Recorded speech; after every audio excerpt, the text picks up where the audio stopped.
Hydroxychloroquine जो दवा है, हाइड्रोक्सीक्लोरोक्विन जो है, तो वो तमाम पेशेंट्स को सूट नहीं कर रही है। जो प्रोलॉन्ग डायबिटिक पेशेंट्स है उनको भी विदाउट उनका फिजिकल फुल बॉडी टेस्ट किए बगैर उनको हाइड्रोक्सीक्लोरोक्विन दे दी जा रही है, जिसकी वजह से उनकी हार्ट बीट जो है तो वो प्रॉब्लम में आ जा रही है और क्रिटिकल हो जा रहे हैं, अच्छे हो जा रहे हैं। कुछ लोग जो है तो सिम्टम्स आए उनको और उन्होंने घरेलू उपचार किए, अच्छे हो गए, तो उस बारे में उनको क्या करना चाहिए? उन्होंने अच्छे घर जवानों को नहीं, सभी को हो सकता है। चाहता हूँ कि भाई अलग रखना चाहिए। जिसके घर में ये आपके पास सहूलत है कि भाई आप अलग से रख सकते हैं तो ज़रूर घर पे क्वारंटाइन करने में कोई प्रॉब्लम नहीं। ICMR जो दिल्ली की संस्था है उन्होंने भी बोला है कि आप घर पे होम क्वारंटाइन असिम्टोमेटिक के लिए रख सकते हैं, यानी जो जिनको लक्षण नहीं हो। तो इसलिए ये बात मैं बहुत क्लियर कर रहा हूँ। हमारे कलेक्टर साहब सुन रहे हैं, हमारे SP मैडम सुन रही है और हमारे जो डेप्यूटी डायरेक्टर है हेल्थ के वो भी सुन रहे हैं और हर एक पॉइंट नोट किया जा रहा है। हे बघा, मालेगावमध्ये जे काही प्रश्न होते, मी भुसे साहेब, कलेक्टर, SP सगळ्यांनी आम्ही सकाळपासून आता सध्यासुद्धा सगळा दौरा केला, सिव्हिल हॉस्पिटलचा केला, कोविड हॉस्पिटल्सचे केले, या ठिकाणी असलेले अन्य काही ज्या काही बाबी आहेत त्या पण आम्ही बघितल्या, सगळ्या लोकप्रतिनिधींशी चर्चा केली, डॉक्टर्सशी चर्चा केली आणि त्याच्यावरून एकच अनुमान मी या ठिकाणी सांगेल की इथे ज्या ज्या काही गोष्टी दुरुस्त करायच्या त्या सगळ्या गोष्टी दुरुस्त करण्याच्या सूचना दिलेल्या आहेत। इथे जर 150 हॉस्पिटल्स आहेत जे बंद आहेत ते चालू झाले पाहिजे। जर नाही चालू झाले तर त्यांना आता आम्ही सगळ्या खाजगी रुग्णालयांना इथं बोलवलेलं होतं, डॉक्टर्स इथं आले होते प्रमुख, त्यांना विनंती केलेली आहे। जर नाही त्यांनी ऐकलं तर कलेक्टर साहेब कुठे गेले? कलेक्टर साहेबांना मी या निमित्ताने सूचना करू इच्छितो की जे काही प्रायव्हेट हॉस्पिटल्स आहेत त्यांना आपण सूचना केलेली आहे, नाही ऐकलं तर सगळ्या लोकप्रतिनिधींची इच्छा आहे की इथल्या चालू झालेच पाहिजे। मग ते चालू जर करत नसतील तर त्यांचे नर्सिंग लायसन्स कॅन्सल करून का होत नाही, परंतु ते चालू झाले पाहिजे अशी आमची सगळ्यांची इच्छा आहे, इथल्या सगळ्या लोकांची। नंबर 2, इथलं सिव्हिल हॉस्पिटलची ज्या रिक्त जागा आहेत त्या 100% आम्ही भरणार, मग डॉक्टर्सच्या असो, नर्सेसच्या असो किंवा इथल्या क्लास 4च्या असो, सगळ्या भरणार। त्यामुळे नॉन कोविडचे जे पेशंट आहेत, मग गायनेकोलॉजिस्ट असेल किंवा पिडियाट्रिशियन असेल, म्हणजे लहान मुलांचा किंवा डिलिव्हरीच्या केसेस किंवा डायलिसिसच्या केसेस, या सगळ्या केसेसला ट्रीटमेंट होणार म्हणजे होणार आणि ते सरकारी दवाखान्यात होणार। त्यामुळे त्याची काय अडचणीचा विषय नाही, तेही आम्ही ठरवलंय। कलेक्टरांनी ती जिम्मेदारी घेतली आणि डेप्युटी डायरेक्टर हेल्थ त्यांनी ती जिम्मेदारी घेतलेली। हा एक दुसरा प्रश्न आहे। तिसरा प्रश्न, इथले जे आपले जे इथे इन्स्टिट्यूशनल क्वारंटाईन आहेत, या इन्स्टिट्यूशन क्वारंटाईनमधल्या काही छोट्या मोठ्या तक्रारी त्यांच्या होत्या की बाबा स्वच्छता ठेवा, काही करमणुकीचा विषय ठेवा, तर त्या ठिकाणी सुद्धा सगळ्या सूचना दिलेल्या आहेत, त्या सगळ्या गोष्टी केल्या जातील जेणेकरून इन्स्टिट्यूशन क्वारंटाईनमध्ये राहण्यासाठी जे लोकांना एक त्रास होत होता तो दुरुस्त करण्याचं काम मला वाटतं सगळ्यात महत्त्वाचं आहे, ते आपण करण्याचा प्रयत्न करूया। प्रायव्हेट इथे आपण फीवर क्लिनिक हे पण चालू करणार, जेणेकरून कुणाला ताप, सर्दी, खोकला आला असेल आणि ज्यांचं SpO2% सॅच्युरेशन जर 90च्या कमी असेल, फीवर क्लिनिकमध्ये त्यांना ट्रीटमेंट मिळेल। किंवा प्रायव्हेटमध्ये सुद्धा जर 4-5 हॉस्पिटल्स असे आपण करणार की ज्यांना शासनसुद्धा PPE देणार आणि त्यांना व्यवस्थितपणे काळजी घेण्याच्या बाबतीतली सूचना त्या ठिकाणी करणार। त्यामुळे मला असं वाटतं की इथं ज्यांचे जे काही प्रश्न होते सगळे समजावून घेतले, सगळे सोडवलेले आणि कुठल्याही परिस्थितीत आम्ही सगळ्या गोष्टी या ठिकाणी करू।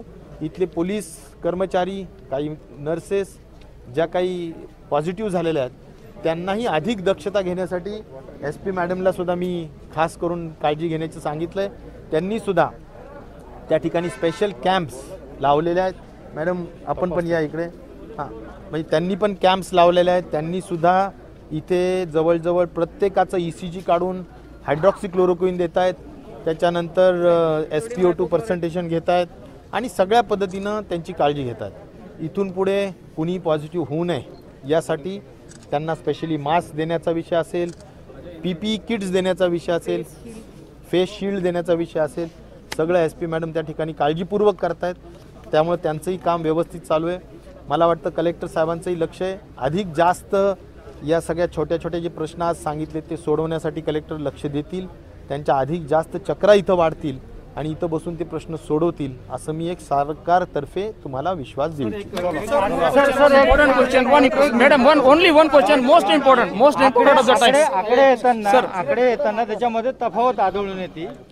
हे बघा, बऱ्याचदा काय होतं, काही नंबर्स किंवा डबल स्वॅब्स घेतले जातात, ट्रिपल स्वॅब्स घेतले जातात.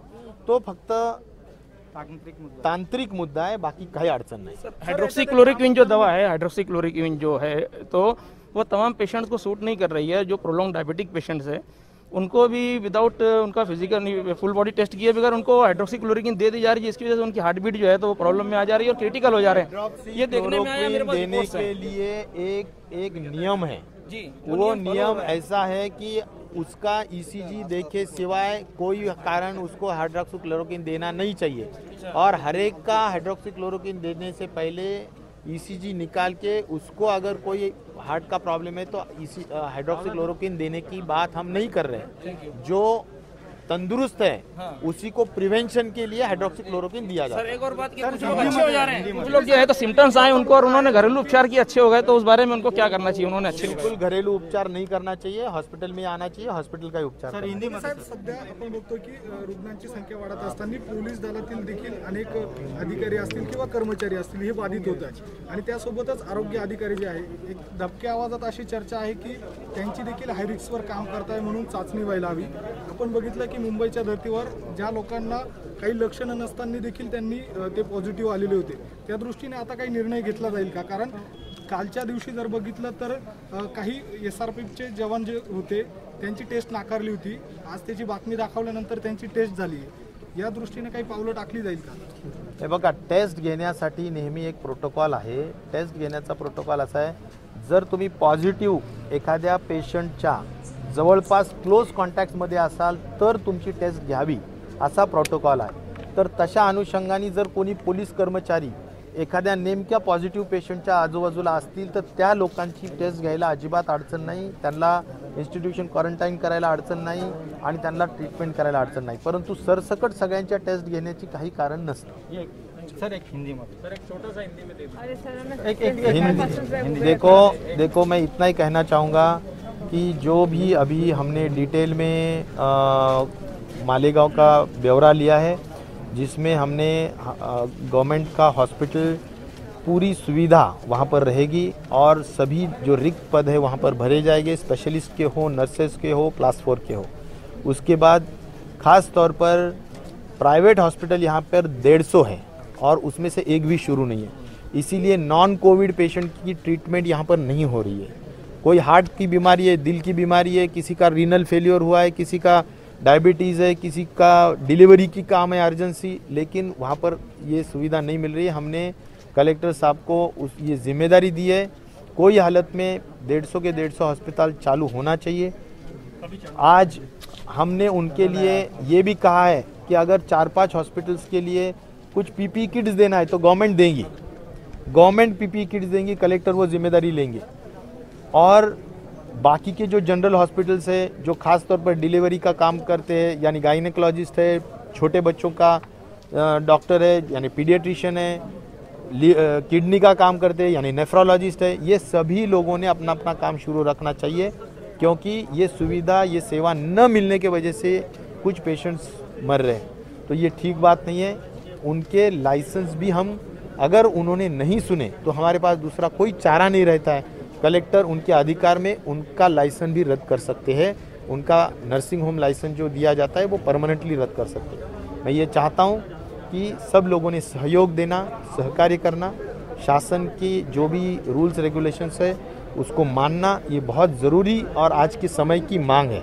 हम एक ही मिशन पे आए हैं कि यहाँ पर कोई हालत में हमारा मालेगांव पूरा कोरोना मुक्त हो, कोरोना रहित हो, सभी लोग सुख चैन से अच्छे से जीवन बिताएं. और इसीलिए हम पूरा जिद्दोजहद मेहनत करेंगे और कोरोना से मालेगांव को मुक्त कराएंगे. और ख़ास तौर पर यहाँ पर जो भी इंस्टीट्यूशनल क्वारंटाइन है वहाँ पर भी लोगों को जो असुविधा है, कुछ लोगों का कहना है कि वहाँ पर सफाई नहीं हो रही है, खाने का ठीक इस्तेमाल ये नहीं है, तो ये सभी चीज़ों पे कलेक्टर पर्सनली ध्यान देंगे, जिससे कि लोगों को इंस्टीट्यूशन क्वारंटाइन में रहने के लिए कोई भी मुश्किलात न हो, ऐसा भी काम हम करने जा रहे हैं। इसीलिए इन सभी तरफ से हम काम करेंगे। मुझे उम्मीद है आने वाले दिनों में अच्छे से काम होगा।